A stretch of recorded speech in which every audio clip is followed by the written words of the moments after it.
Welcome, viewers and listeners, to CHP Talks. We're here again with a wonderful friend of ours in Nunavut, Mr. Patterk Netser. Thank you for joining us today, Patterk. No, thank you. It's a pleasure to be here, Rod. Good to see you again. Yeah, and I want to remind our listeners, some may not have been on listening when you were on our show last time, but I'm going to tell them a little bit about you. So, Patterk Netser was born and raised in Coral Harbour in what was then the Northwest Territories. As a young teenager, Mr. Netser operated a successful fishing and hunting business, selling his catch to the local co-op. He then went on to a 13-year career with the Northwest Territories Power Corporation, serving as plant operator, mechanic, electrician, lineman, and janitor. In 1989, he ran for Coral Harbour's Education Council, and within a short period of time, he was elected vice chair of the Kivalliq Region's Education Council. He also operated a successful private business for 15 years during this time. In 2004, Mr. Nettser ran in a by-election and was elected to Nunavut's first legislative assembly, because Nunavut came into being recognition as a territory at that time.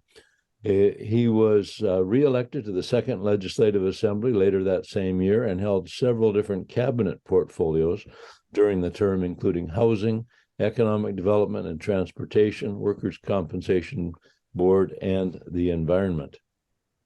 Mr. Nettser left territorial politics for a time to serve for 6 years as executive assistant to the Honorable Leona Aglukak, Nunavut's member of parliament at that time. In 2017, Mr. Nettser returned to territorial politics to serve constituents in the Avalik riding. He was elected to cabinet in 2018, serving as minister responsible for the Nunavut Housing Corporation and minister responsible for Nunavut Arctic College. He became well known as a truth speaker and a unifier by boldly proclaiming his sincere belief that all lives matter, and we appreciate his willingness to speak the truth regardless of political consequences.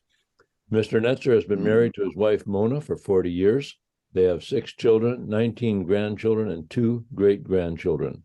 He currently serves his community. Pardon me? That's amazing.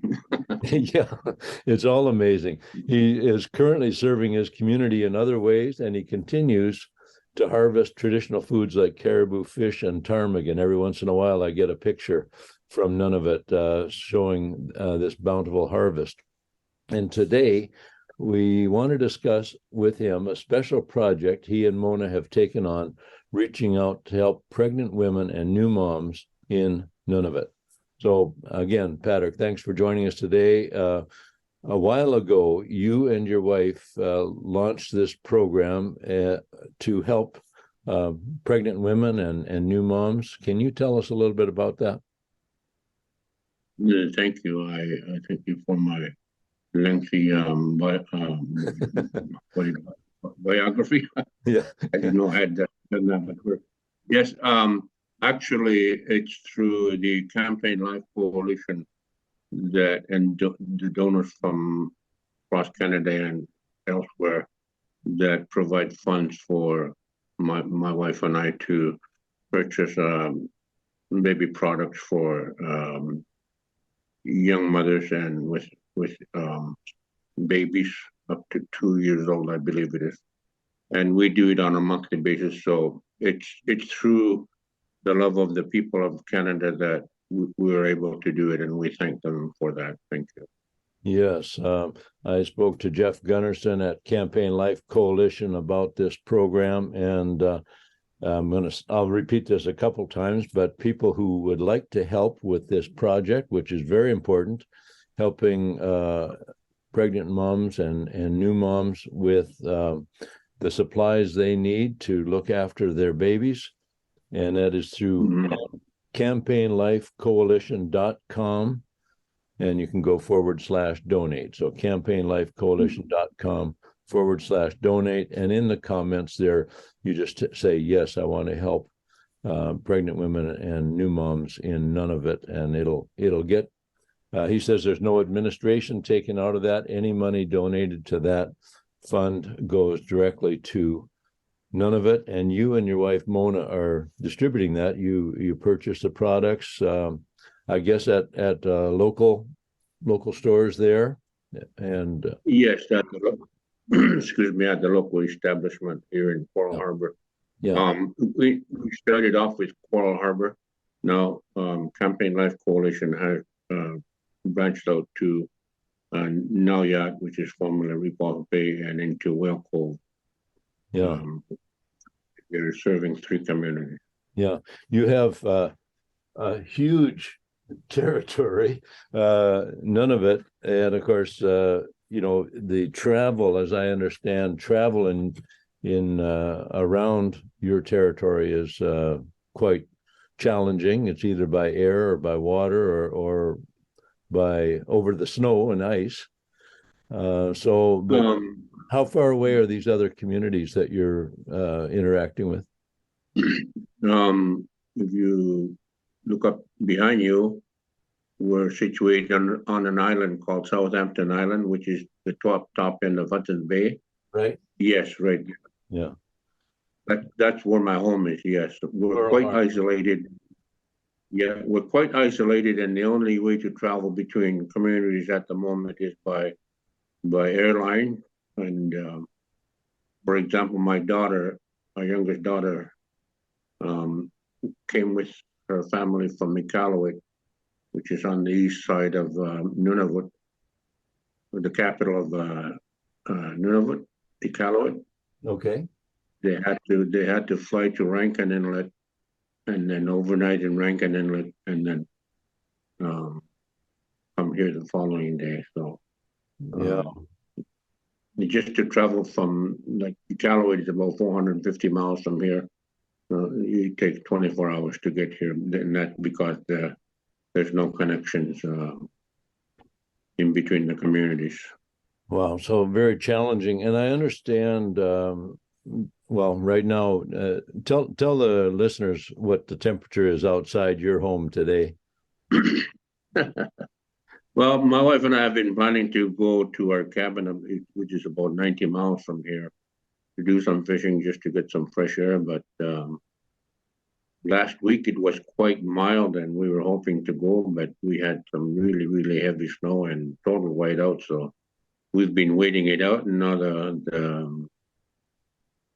we have crystal clear skies, but the temperature went down to minus 57 this morning with the wind chill. So I think we decided, no, I don't think we want to freeze our faces today and wait it out. Yeah, that makes sense. But that's one of the challenges of getting around in the area you live in, and being able to reach out to these women with, and what about the cost of goods? Like, people always talk about the cost of raising a child and so on. We believe every life is precious. All lives matter, as it said, and these little ones that are not yet born, and after they are born, there's this desire. Every woman has a desire to look after her children and to provide for them, to keep them warm, keep them fed. But it must be a pretty high cost for the goods that we take for granted down here in the South. I say the South, I'm in northern British Columbia, but we're still south of you, and our conditions are much milder. What about cost of supplies there for Pampers and formula and various baby food things that they might need? Yeah, it's a real challenge. Currently, we have only one store. The other store caught on fire, electrical fire, late last year, and it closed down, but they're doing renovations at the moment. But currently, we have no other choice but to go to this one store now, and due to rising cost of heating, fuel, and gasoline, everything at the store, as we can imagine, prices go up, so it's astronomical at the moment. Well, even in the South here, I call it the South, we're 14 hours drive from Vancouver, but But even here, we're really feeling the pinch, especially with the carbon taxes, with inflation. And it must be more extreme in your setting because the cost of bringing supplies in, there's very little time of the year when supplies can be brought in by water. And so bringing things in by air, of course, is much more expensive than trucks, and you just can't drive from here to your place in a truck. It's impossible. No, everything is flowing up here, as you can imagine, and we get sea lift once a year.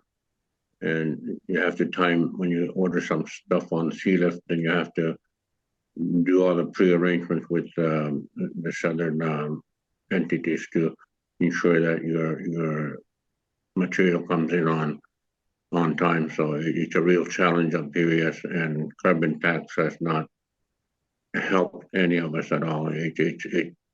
We've been, we've been hit with price of gasoline increase, especially heating fuel. I bought some fuel yesterday. I think 20 gallons at 90 liters was over almost $170, and wow, yeah, that goes on for 3 weeks due to the extreme weather we have at the moment. Yeah, yeah. So cost of living is atrocious up here. So we think we get by though.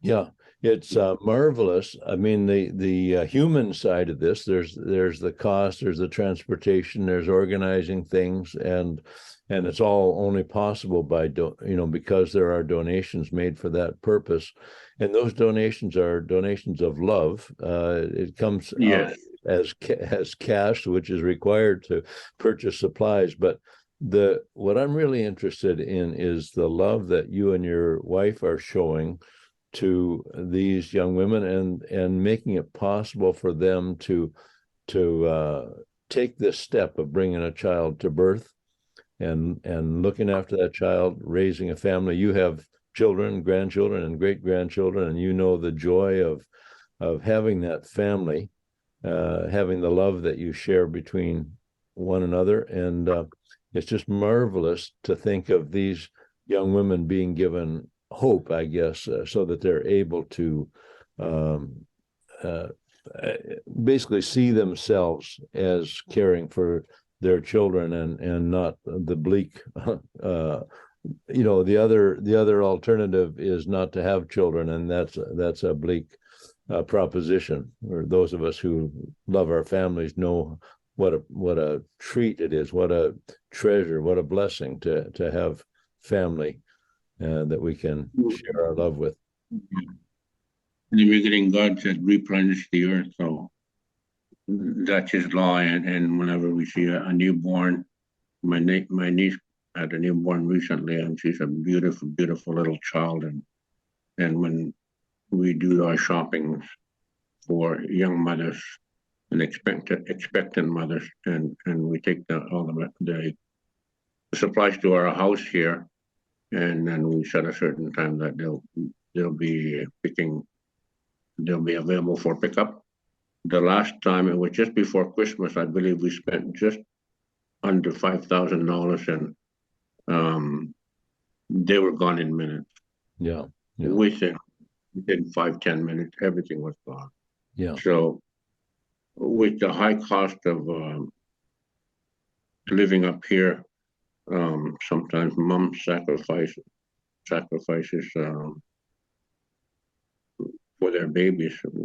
It's hard to explain. Yeah. But they do come and they do really appreciate. And what my wife does is, when we get the Pampers, she distributes them evenly to all that come, and even then, some people leave without being able to take anything home. Yeah. It's really heart-wrenching. Well, I think, over the years, I mean, I've been involved in the pro-life movement for many years, and there's the political side of it, there's the educational side of it, but then there is the caring, relational side of it. That people need to know that we care. and so this reaching out in a material, practical way to help them carry the burdens, I think is so important. Are you having interaction with these precious women beyond the just the simple supplies, but are you building relationships as well? Yes, my wife and I have one adopted child. My son, oldest son, has an adopted child. Our youngest son has an adopted child, so we know all about adoption, and when you take a child home, a family is willing to give them. It's really, really special, and we do have a lot of networking. Person knows this, the person knows this, and the next person knows that. Information we get from others that are connected for people that want to adopt or will give a child away. For instance, we have a dear friend here now with the RCMP that he's looking for a child and for his son to adopt, and we have our ears open, so we network like that. And every child matters. Yeah, every child matters. That's really good and true. Can't go wrong. All lives matter. And the irony too is our adopted little girl, which is younger than our biological daughter. She tells she's got 2 kids now, and she tells all her siblings that she's the only one that's like her. She says what? She's the only one that looks like her dad amongst all her siblings. That's really, really special. Yeah. Okay. Yeah. Well, I know you and your wife are Christians, and you're committed to the truth of the word, and that God has made mankind, men and women, in his image, in the sense that we share the characteristics of the Almighty. He's brought us into his family, and as those who have taken on faith, have become Christians, we are also adopted. We're adopted into God's family. We have our own natural family, but we have a supernatural adoption into the family of God. So we are his children, sons and daughters of the Most High God. And so we have a special privilege of sitting on his lap and receiving love from the Father, the creator of the universe. And that's very special. And it gives you and me a special relationship as brothers in the kingdom of God, in the family of God. Yes, that's so true. Yeah. That's an amazing thought. Yes. Yeah, absolutely. Is there anything, I've asked you a few specific questions, but anything you'd like to share from this project that you have been involved in? First of all, I want to thank you for taking on this role, you and your wife, Mona, for reaching out in this way. I think it's marvelous. I thank those who have participated through contributions through Campaign Life Coalition, and they can continue to do that, and it will bring joy to the hearts of those who receive the gifts. But share with us any thoughts that you would like to tell our listeners today. Thank you. Yeah, we kind of fell into this accidentally over my comment on social media, what every life matters, and then just the story. I was a cabinet member, and I lost my job over that little statement, which they did everything wrong. But we fell into this accidentally, as per se. But we really do thank the love of the donors that give donations to Campaign Life Coalition. We are just, my wife and I are just armed to use that money to everything we purchase. Every dollar we use, it goes to young mothers, young families that would have otherwise have trouble issues buying Pampers and baby stuff for their children. So we really do appreciate the love outpouring of the donors. Thank you very much. Yeah. Well, thanks, Patterk. And again, I'll just give that URL, campaignlifecoalition.com/donate. And in the comments, put there that you want that used to help new moms and pregnant moms in Nunavut. And this man right here and his wife will be sure that it gets to someone who needs it and someone who will benefit. And there'll be little children that will benefit and can look back as they grow up that they have been helped in their life by your generous donations. So, yeah. Just to share a short story, we did this back in, I believe it was November, and instead of the people coming to our home, we decided that we would drop the products off, and we went to this particular family that was distraught, and he didn't know what to do, where he would next get his or their babies' pampers and milk products. And when we brought into the door, he said, I was wondering, well, how I'm going to feed my child today. So it was a real God's timing. So that was really amazing. Yeah. So we assure the listening public that we don't benefit from this program at all. We ensure that everything goes to the young mothers and young families, and what we do is purchase the supplies. Then I send the receipts down to Campaign Life Coalition, where they pay the vendors. Yeah, and Jeff Gunnarsson has assured me that they don't take anything out of those donations. Donations designated for the new moms and pregnant moms in Nunavut. Campaign Life doesn't take any administration fees out of that. Whatever, every penny that comes in for this project goes directly to the new moms and pregnant moms in Nunavut. So Jeff Gunnarsson has a big heart. Yeah.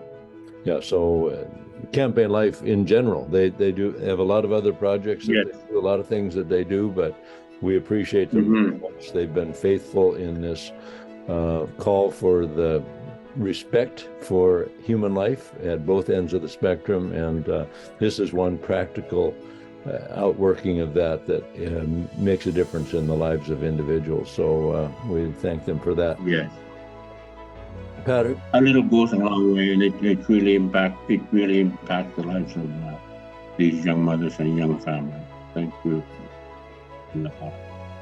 Yeah. Well, thank you very much, Patterk. God bless you, and we'll talk again next time on CHP Talks.